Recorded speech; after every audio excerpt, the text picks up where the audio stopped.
consider to buy.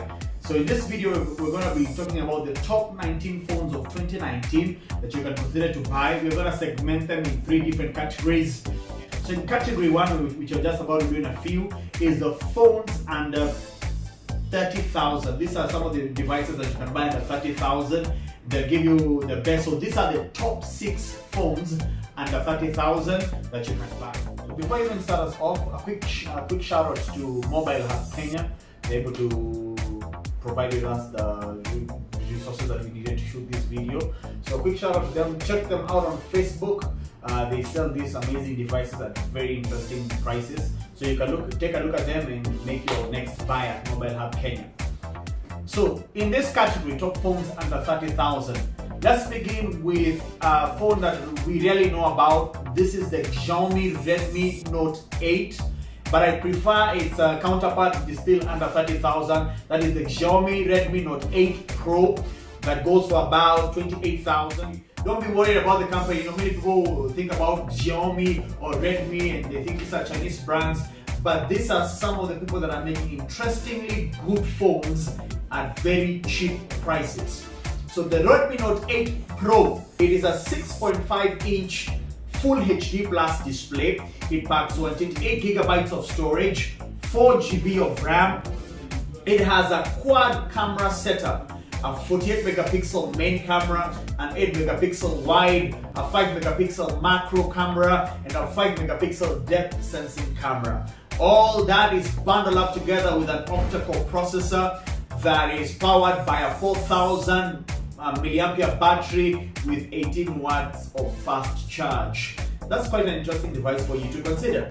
The Huawei Y9 Prime 2019 is the second phone that I'd recommend in this category. It's a 6.6 or rather 6.59 Full HD Plus display. It is also powered by an octa-core Kirin 710F chipset. It is 128 gigabytes of storage, 4 GB of RAM. It has a triple camera setup, a 16 megapixel main, an 8 megapixel wide, and a 5 megapixel depth sensing. It's also powered together with a 16 megapixel pop-up selfie shooter. It's 4,000 milliamperes, powered by 10 watts. Quickly after the Y9 Prime is the Huawei Y9S. It is also an interesting device. It's a 6.5 Full HD Plus display. It is powered by the same Kirin 710F chipset, an octa-core processor. It packs Android 9. It is 128 GB ROM and 6 GB RAM. It carries a 48 megapixel main camera, an 8 megapixel ultra wide, and a 5 megapixel depth sensing. It's a trio camera setup. It is also a 4,000 milliampere battery powered by 10 watts, and it has a 16 megapixel selfie shooter. 2 more phones to go in that lineup. First, I'd say is the Samsung Galaxy A50. You can check out the review video that we did from Samsung. It's a 6.4 Full HD Super AMOLED display. It is 128 gigabytes of storage, 4 GB of RAM, powered by the Exynos 9610 processor. It is a 4,000 milliampere battery with 15 watts. The selfie on this is a 25 megapixel Infinity U notch, so it will take nice photos. So 2 more phones. This is the Galaxy A50s from Samsung. This is the sister or the brother to the Galaxy A50. It's also an interesting phone. It's a 6.4 Full HD Plus Super AMOLED display.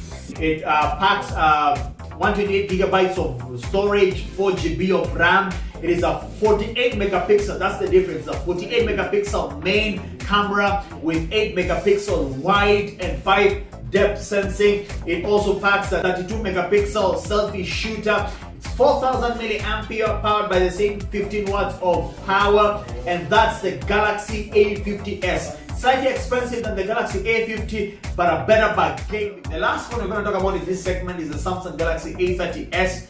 It's a 6.4 Full HD, not a Full HD Plus, but a Full HD display. It is powered by the Exynos 7904 processor.